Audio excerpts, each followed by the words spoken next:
হাসপাতালের কাছাকাছি সবজি মাছের হাটে কসাই বেটা গোস্ত বেচে গরু ছাগল কাটে। তাহার আবার সুনাম অনেক, জানে সারা দেশ। ওজনে সে কম দেয় না, মাংসটা দেয় ফ্রেশ। একদিন সেই সুনামওয়ালা গোস্ত দোকানদার জবাই করলো একটা গাভী, দুইটা বড় ষাঁড়। হাত পা ছুঁড়ে কাঁদছে গরু, অশ্রু ভেজা চোখ। অবাক চোখে তাকিয়ে আছে পাশের অনেক লোক। শান্ত হলে কসাই বেটা চামড়াগুলো কেটে সবার সামনে মারল ছোড়া গাই গরুটার পেটে। মরা বাছুর বেরিয়ে এলো গাভীর উদর থেকে, সবার মনে লাগলো নাড়া এই অবিচার দেখে। অবুঝ পশুর ভ্রূণ হত্যার তীব্র প্রতিবাদে সকল মানুষ উঠল জেগে, কাঁধ মিলিয়ে কাঁধে।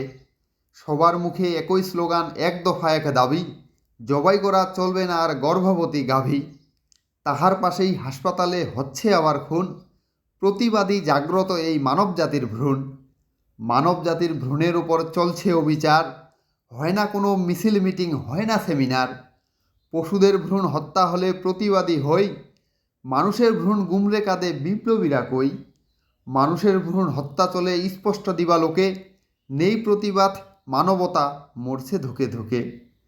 নবজাতক হত্যা করে ফেলে রাখে পথে, কই না কথা আমরা সবাই চলছি যে যার মতে। গাভীর পেটের ভ্রূণ হত্যার জোর প্রতিবাদ হয়, মানুষের ভ্রূণ হত্যা চলে কেউ না কথা কয়। বিষয়টি এই প্রশ্নবোধক চিহ্নটা যায় রাখি, পশুর চেয়েও মানুষের দাম কমে গেল নাকি?